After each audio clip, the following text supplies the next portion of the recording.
Hi everyone, happy Tuesday. I hope everybody's doing well. Today I have a special guest. I have Jason Matthews.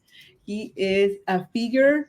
He is someone who is very distinguished in the development real estate industry. He's an entrepreneur, an investor, and he's also a mentor for many mentees in the real estate industry. So Jason, welcome. Thank you very much. I'm excited to be on the show today. Thank you. Oh yeah, I'm glad to have you today. And before we start, can you share with us a little bit about your experience? You have over 28 years of experience in the industry in Central Florida. Yeah, I started out as a licensed financial advisor, actually. And my wealthiest clients were going out and doing real estate deals and coming to me and then putting money in their kids' and grandkids' college funds. And I started looking at that and I said, I'm in the wrong business. They're making this, I'm making this. I'm like, something's not right. So I played college basketball at the University of Pittsburgh. So I just started asking, the alumni that were in the real estate industry, how they did it. And one of my best friends, his name is Doug. He had started investing a couple years beforehand, and I asked him, and he really helped, get me started as a real estate investor. So I started like most people. I started with a HUD foreclosure. I bought a HUD Oh, foreclosure really? for like 25,000. I put like 15,000 into it, sold it, and I received a check for $7,900. And I looked at that check and I was like, this is how I'm going to make a living the rest of my life. So my very first deal, fortunately, was a profitable one. Bought the house, renovated it, sold it, and it was pretty exciting to get that first check. So That's amazing. And that's very inspiring for anyone that's looking to start in the real estate industry. What inspired you to get into the luxury real estate? I know that's kind of like a niche, right? Not everybody is looking to get into luxury. it's been a progression. We didn't just, like I said, June of this year will be 29 years. It's a progression. I started out, renovating single family homes. Also, a good friend of mine, Curtis Aiken, he and I owned a commercial construction supply company. So I learned commercial development from being a supplier, not being a developer. So that's a much better way to learn commercial development is being a supplier, not being a labor provider or being the developer. And in Pittsburgh at the time, the Pittsburgh Steelers were building a new football stadium. The Pirates were building a new baseball park, new hospitals, new hotels, new convention centers. So I was really immersed in learning the commercial side of it. So when it came to me being involved with my own deals doing residential, I was pretty much prepared, given the mentors I had and given the projects, the $300 million projects I worked on as a commercial construction supply company. That's amazing. And Yeah. what you said, it kind of speaks to me in my construction management career that understanding how supply chain works in Hmm. this Hmm. industry is key because the schedule I mean, it can just change day and night if Yeah. we don't understand, right? We don't plan accordingly either. Right. I mean, so many things can happen, but something that was a real benefit to me is I spent a lot of time with the architects, Hmm. working on these $300 million projects, multiple projects of that size at the same time. I was in a lot of meetings with architects and engineers, and I was there just absorbing everything I could, to learn and really be prepared for doing my own deals and doing my own projects. And fortunately, just being exposed at such a young age to the role that, important role that architects play, the important role that your engineers play, various types of engineers, your geotech, your civil, your structural, your mechanical, your electrical, like understanding everyone's role in the process. And I was extremely benefited from that. And I just applied it to smaller projects when I got started as an investor. So you basically learned the entire scope of project execution from planning all the way till you were able to hand off the key to the new owner, which is Yeah. amazing. Yeah, And I learned by the time I was 30 years old, I knew how to build an NFL football stadium. I knew how to build a convention center. I know how to build a Major League Baseball park, a hospital, a hotel. I knew how to build dorms, college dorms, multifamily. Those were the type of cold storage facility for a large grocery chain. So I knew how to do all those things by the time I was 30 years old because I really paid attention working on these projects as a supplier. That's amazing. And when did you start your first deal in Florida? How did you have that chain between being in Pennsylvania and then coming to Florida, the Sunshine State? I made the same change a couple of years ago. Big difference. I mean, very, very big difference. I would say took my wife and I probably doing 10 or 12 deals to really get a lay of the land. The Hmm. property insurance is different. You know, you have to get flood insurance. Windows are different, requirements. So I would say it took us our first 10 or 12 properties that we bought and renovated to really get a good handle on, the Florida market. In Pennsylvania, most homes have a basement. Well, in Florida, they don't really have a basement. No. Um, a lot of people in Florida, convert their garage space to an additional bedroom. So you really have to learn the ins and outs, of the market. But we had some really good people helping us when we first moved here to Tampa, almost 7 years ago. We had some really good people helping us, so we didn't make very many mistakes. Um, we knew which neighborhoods offered the best opportunities. We asked a lot of questions. We always, my wife and I, we always drive the neighborhoods. We always do a walkthrough on a property before we acquire it. So we did our homework before we made the acquisitions. I love that. And between that transition and then getting into the Tampa Bay area, why did you choose Tampa Bay and not Miami or Orlando? What do you find in this area? I'm curious to see if you find something. Very, very special story.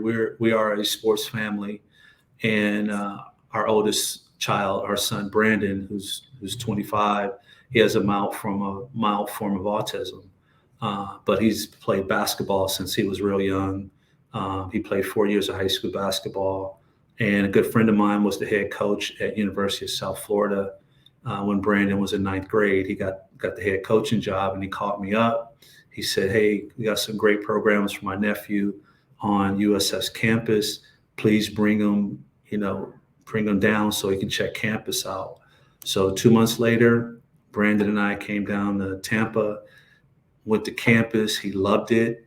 And I called my wife and I said, "Well, when he finishes high school, we're moving to Tampa with our two daughters and him. So we have a son and two daughters, and we all moved to Tampa, and he's thriving, and they love him at USF all over campus, and he's in his seventh season as a team manager, and he they do news stories on him and write articles about him. He's known all over the country, and it's really great. It's really great. So that's how we ended up in Tampa. We thank Brandon every day. That's amazing. Which takes me to my next question about Reddington Beach. Mhm. This very innovative project that you have. Why Reddington Beach? What is the mission So, behind this so project? 5 years ago, our lead realtor, Alexis Selby, she found a lot of properties for us in Tampa, a lot of properties for us in St. Pete. And Okay. she's like, "You got to come and look at this property in Reddington Beach. You need to come and look at this today, like right now. I need you to come and look at this." Okay. I was like, "Okay, I'll come look at it." So I came and I looked at it, and I was like, I'm not sure, beach, I'm not sure if we're ready to make that transition yet. And she's like, "No, you're buying this property." So I Oh, talked she said that to right her. on the back. She was very forceful. So you have to understand, uh, it's close to my grandmother, Oh, uh, really? close to my mother. I'm married and have two daughters. So I have a lot of women in my life that are pretty relentless and forceful of telling me what to do. So Alexis is like, "You need to come look at this property, and you're going to buy this property for your family." And so talked to our appraiser. our appraiser, Bob Bacon. And I said, Bob, tell me about Reddington Beach. Tell me about, he's like, buy everything you can right now and never sell. Oh, he is that what was, He and should, how long ago was that advice? it was 5 years ago. 5 years Yeah, ago. it was March of 2019, February, March of 2019. And he said, never sell, keep it for your kids, for your family, keep it for generations, and you'll do great. And so I really trust Alexis. I really trust Bob. And that's what happened. And that's how we ended up in Reddington Beach. Wow. And Yeah. I actually did some research about Reddington Beach and what I'm just the demand that we have in the future, especially for those properties that are nearby the water. And this is a luxury, a very specific type of property. Yeah. Yeah, it is. So with Reddington Beach, the nice thing about Reddington Beach is it's all residential. So Reddington Beach doesn't allow any type of commercial development, not even on Gulf Boulevard. So, you're talking about, roughly 600 homes, and I would estimate maybe 15% are newer construction. So we're not the first, people to come in and build these luxury homes. We may be the first doing multiple, at one time, but we're not the first. There's some beautiful homes currently in Reddington Beach, very beautiful homes. So it's a very neighbor-friendly neighborhood. People are out walking their dogs, neighbors talking to one another. Pretty much everyone gets along for the most part. And the other thing that really drew us to Reddington Beach is it's one of those communities that allows short-term rentals. So you can actually, if you're in the business of short-term rentals like we are, then you have an opportunity, to use the property as a short-term rental. And I'm going to share some of the images. I don't know if you were able to see about your project. For instance, let me see. I'm trying to see if we can. Are you able to see an individual type of?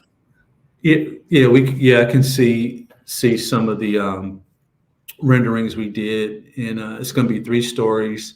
And because we're in a flood zone, you're not allowed any living space on the first floor. So you really have your 2-car garage, you have storage, and then you have the area where you walk out to the pool at the back of the home. Beautiful views. You can see the water. I mean, the nice thing about being in the middle of Boca Ciega Bay and the beach is you get water from 2 sides. You get water from both sides. So we're not right on the sand, but we're a 5-minute walk to the beach, 2, 3 blocks, short blocks, 4 or 5 minute walk to the beach. But also on the other side, you have Boca Ciega Bay, so you have water on both sides, which is really beautiful.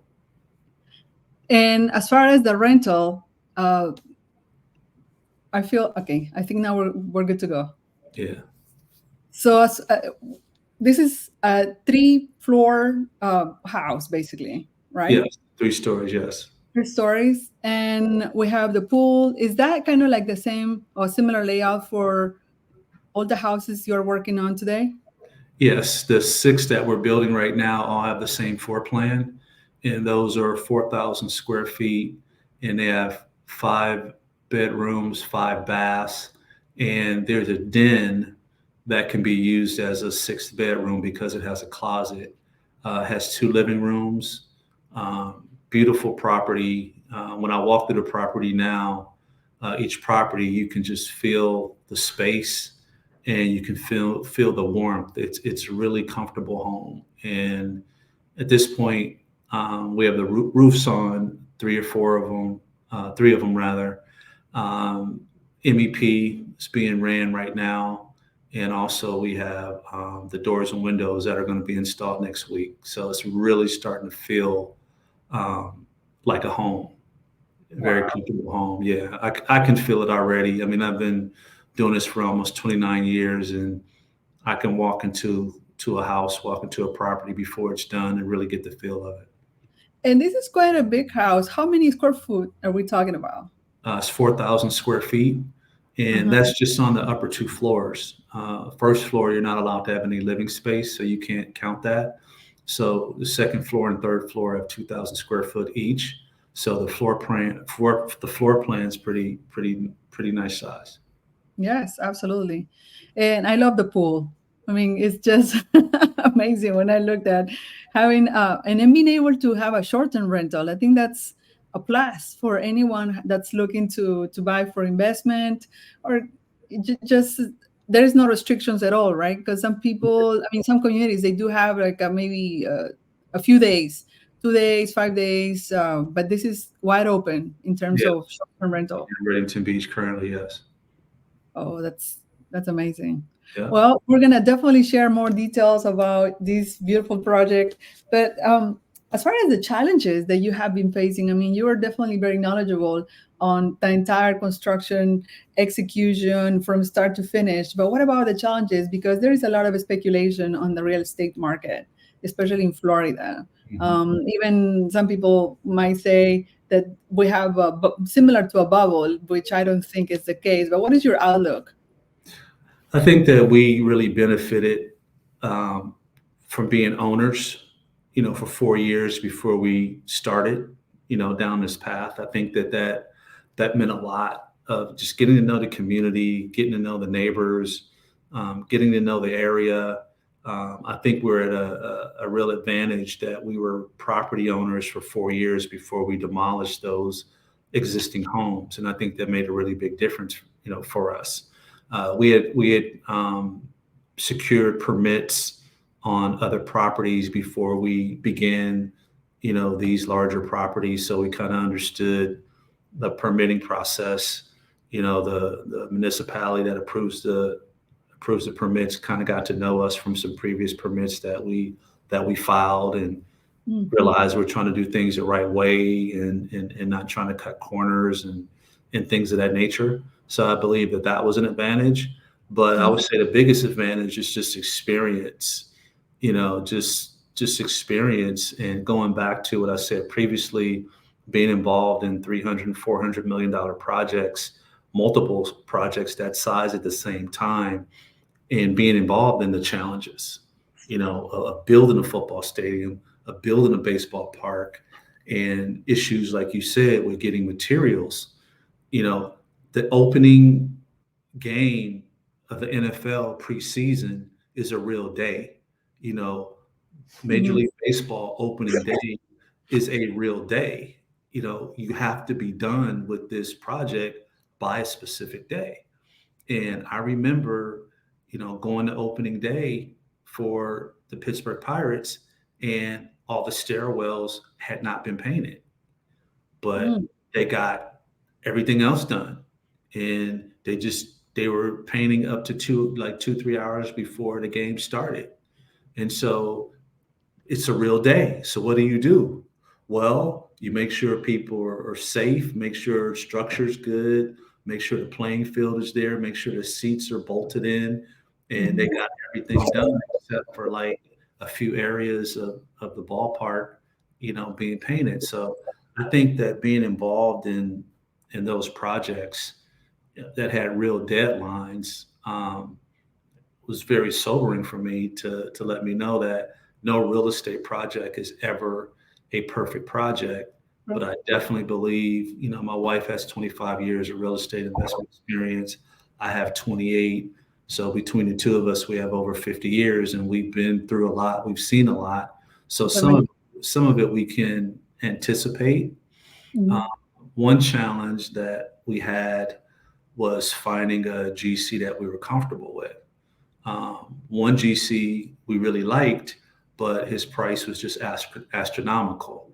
Um, mm, he was taking more of the profit that we knew should not be taken. Um, Another GC we talked to, not as bad, but was trying to gouge us on pricing, and my wife and I know better. And I have a good friend of mine, Kevin Dixon, who's a developer in North Carolina. He introduced the idea of building, these larger properties, and he actually told me what it should cost us per square foot. And he's like, Jay, if they're charging you more than this per square foot to build, mm, they're to rob you and go find someone else. So fortunately, our architect has had some really good connections, Lifestone Consulting, and they introduced another GC, Mike Farrell Construction, that we felt comfortable with, and Mike's doing a great job for us so far. So you have to. I would say that was the biggest challenge is getting to the budget that we knew it should be. And Yes. having someone like my friend Kevin Dixon that's done this for over a decade, letting me know, Jay, this is how much it should really cost you per square foot to develop a nice property. So he was very instrumental in the budget side of things. And honestly, without this is one of the three pillars, the budget, being able to build within budget, and also being able to generate profit.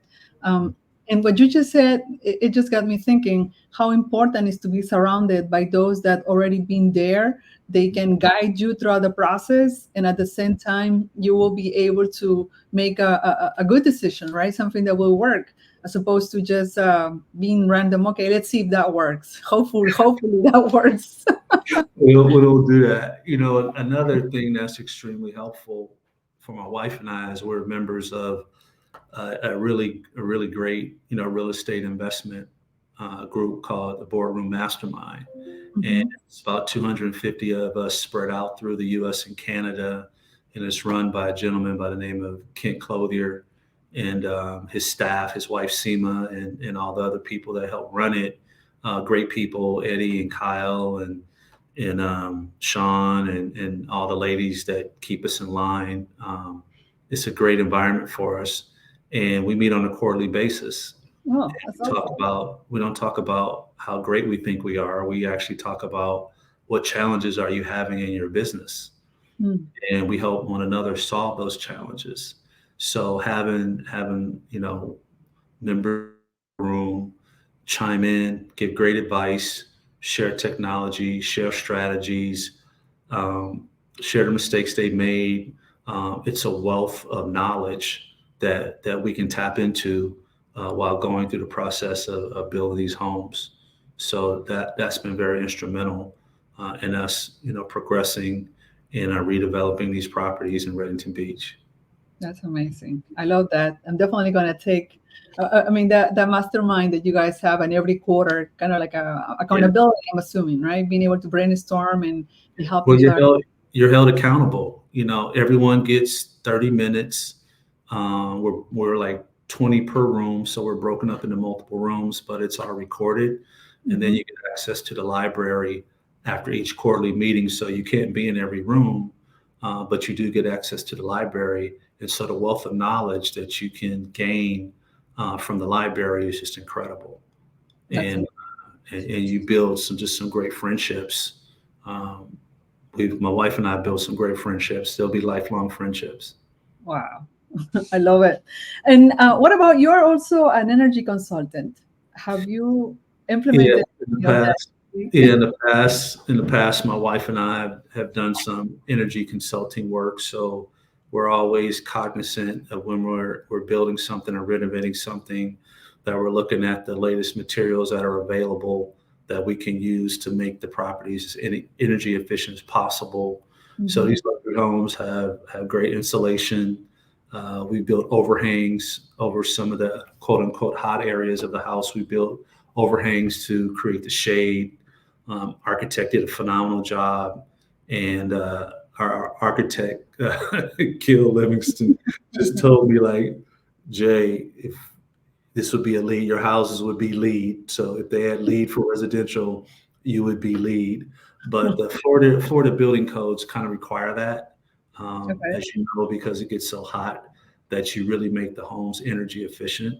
So we're very proud, to build energy efficient homes. That's something that's very near and dear to Jules and I. So it's that's important. definitely a plus when someone is thinking to buy a new house, and then you have sustainability and innovation behind that. It's a good investment. That's for Yes, sure. yes. Those electric bills can be quite costly from April to October. Absolutely. And what about the impact in the community with the Reddington Beach project? What do you think it will bring to that specific community? I think that what it'll bring to the community is it will bring visitors and owners that want a different type of, additional amenities. So they may want, my wife and I, we really look at how can we create micro economies for our team members. And that's something we really focus on. And we've done that for a long time. And so we're excited to have a different type of visitor that is going to come and stay in these homes, that are going to want grocery delivery. They're going to want a golf cart. They're going to want, other amenities. They're going to want a massage therapy appointment at the house. So we have a tremendous opportunity to create microeconomies for other small business owners and other vendors that can provide these amenities and services to our guests. So that's something that we're very, very excited about. I love that. What about as an entrepreneur? You have been this journey for over 2 decades, getting close to three. What advice would you give? I'm not talking about anything about the age. I'm Got getting to there. be tough. You got to be tough. It's rough and tumble. It's real estate is rough and tumble. But I grew up in the inner city of Los Angeles, very rough and tumble. I played, sports growing up as a kid, rough and tumble. I played high school basketball. I played college basketball. I played pro basketball. So my whole life has been, rough and tumble. And I think that's that toughness that I have in my DNA, that toughness I got from my parents, that toughness I got from my older brother, that toughness I got from my coaches and my friends, is carried over into business. It's not easy sometimes, but really what I do, I do for my family and I do for my community. So, I have two daughters, two beautiful daughters, and, we have our son, Brandon, and I never want to let them down. And all three of them are interested in the real estate business. They're all investors. They all work in the family business. My 21-year-old daughter, Taylor, is in the process of getting her real estate license, even though she's a college student. Good for her. I'm Um, so glad she's doing that. It's going to yeah, open a lot of doors. she's an investor. And my 10-year-old, she goes with my wife, works at the properties. She texts me her invoice when she's done with the photos to show the work she's done. And That's awesome. she wants to be paid. She wants her cash. She wants her cash. And my Very son, smart lady. yeah, and our son Brandon, he's always been like the engineering inspector type. So when he was little, he would go into the properties and flip the light switches on and off to make sure the lights work, and turn the faucets on to make sure the water is running properly, open and close the doors, check the closet doors to make sure they were open and closing correctly. So he has like that engineering mind, property inspector type. So I love it. So it runs in the family. If you were to share one philosophy uh, for toughness and as an entrepreneur, what would that be? you just got to realize it's all hard. Whatever you want to do in life, it's all hard. So you have to pick something you're passionate about. Don't Hmm. don't pick it for the money. And this is what I share with our kids is don't chase the money, chase your passion. You chase your passion, the money will come, because it's going to be some tough times, and your passion is what keeps you going. In 2008, 2009 was very, very difficult, very difficult. Yeah. We did one subprime loan, one, just one. Didn't abuse the system. It's a great neighborhood, great area, only one subprime loan. And we ended up being collateral damage of people taking out tens of millions of subprime loans. So I really learned in 2008, 2009, you can do everything right and still be collateral damage. Mm, It took me a while to figure that out. So you can do everything right. You can do everything fundamentally right, not be greedy, not overreach, and you still can be a victim of collateral damage. And you have to understand that. I'm glad we're having this conversation because with all the changes, there is a speculation. But I also think that regardless whether it's a corporate job or an entrepreneurship venture, I mean, everything has its own risk. It's just a Yeah, matter of being mindful to deal with it as opposed to reacting. yeah. I have close friends that work corporate for as long as I've been an entrepreneur, and they've had serious battles. They've lost Mm, jobs. They've done nothing wrong and lost jobs. They've been victimized by corporate politics. They've had a new management team come in and wipe out all the great work they've done, and so it's corporate America is brutal too. So it's yeah. all hard, and you just have to pick your passion. And like I said, your passion is what keeps you going, in my opinion. I love what you said. Don't chase the money, chase your passion, and then the money will come. Yeah, I love it's that. true. It's true. And what about any future projects outside Renton Beach for now? Do you have anything on the horizon?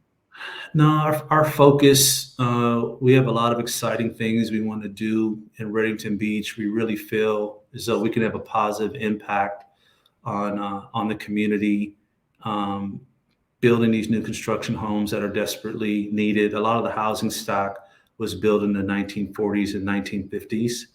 So the new housing stock is desperately needed, and we want to do our part in and build that new housing stock. You know, we have a 4,000 square foot model of building now. Our architect is designing a 2,500 square foot model as well. So we'll have two different models that we can offer. And we just want to make sure that we have a positive impact on the community. And also, we want to create these microeconomies for these small business owners, these entrepreneurs, and these vendors, which is something my wife and I have been able to successfully do over the years. Great. And what about for those potential buyers? Is there any unique feature that your project offers or something that they should keep in mind? Yeah, I think comfort is important. Our architects took a lot of time designing the home to make sure that it was comfortable.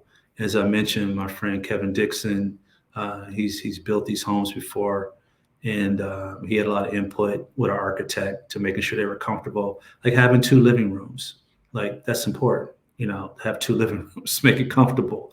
A lot of a lot of a lot of homes in the beach community don't have pools because you're so close to the beach. They're like, why do you really Sure. need a pool? So having a pool, a mid-sized pool, it's not an extremely large pool, but having a mid-sized pool where that day people don't want to gather their kids up and make it 2 blocks to the beach, where they Mhm. just want to kind of relax. They can take the kids, let them get in the pool, and they satisfy that water play for the day. But comfort, we really went for comfort. These homes can sustain, you know, a Category 4 hurricane. The windows are hurricane impact windows, so you can shoot a 2x4 out of a cannon at the window, and you know it won't break. So safety is very important to us. So we want to build a very safe home, and it's all block. You know, sometimes you can do block on the first floor and then wood in the upper floors. These are block all the way up. So it's Great. kind of like a fortress, yes. But it's comfortable. You know, it's comfortable. It's going to be very nice, comfortable design, and having 2,000 square feet per floor gives you a lot of opportunity. No, I see so many highlights from your project. It's sustainability, innovation, location. You Yeah, have like the style. What is not to like? It's just one of these, and it's just a very few houses that you're gonna have on the market. It's not like the entire large yeah, 500 community. This is yeah. a very um, very small niche for those that are very much interested in Reddington Beach. Yeah, So that it's a very small niche because there's only 600 homes in Reddington Beach. Um, we're building a product that people currently aren't do not have access to if they want to come in and experience the neighborhood from a short-term rental standpoint before they buy or before they build their own. So we can offer that experience. What we hear from a lot of luxury realtors is, I want to bring people to Reddington Beach, but this type of buyer wants to experience the community before they make a $3.5 million purchase. and your properties will allow them to come and stay for a week, a month, 2 months, 3 months, really get to know the community, and then make that determination of, yeah, we would love to buy here. So we're trying to do our part for those luxury realtors that have really struggled to offer a product that their clientele can come and live comfortably and get to get a feel and get to know the community before they make their purchase. Wow. What about when are we wrapping up the project? What is the forecast on readiness? The first three will be done in the next 75 days. So we're pretty close. As I mentioned, the windows and the doors will be installed next week. I believe that electricians are done with their rough end, HVAC rough end's done. Um, so really drywall's up next. And then they're gonna get the scaffolding up next week as well after the doors and windows go in to start doing the stucco on the exterior of the home. So getting close. Pool guys coming up real quick. I think the second week of March, our pool guy's going to start. So yes, it's pretty exciting. I'm definitely gonna go and visit. We'd love to have you come and visit. Yes.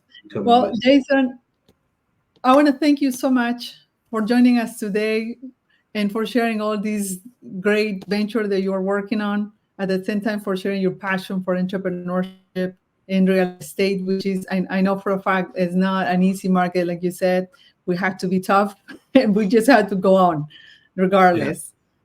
It's very rough and tumble. And as you mentioned before, it takes a team.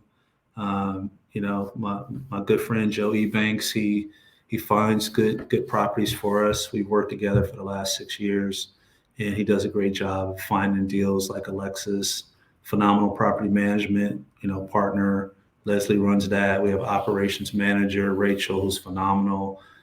We have a team, our construction manager, Zach. So we're very, very, very fortunate, to have a really good team, and we work as a team. So that's important. Great. How people can contact you directly in terms of having more information for Renton Beach project? Sure. So I have a Instagram account. It's Jason Matthews, RE, short for real estate, RE investor. And you can DM us there and just tell us what you need, and we'll get you the information. That's probably the most efficient way to contact us is through my IG account. And my phenomenal executive assistant, operations manager, Selena, will see what's needed, and we'll make sure we get you the information that you're asking for.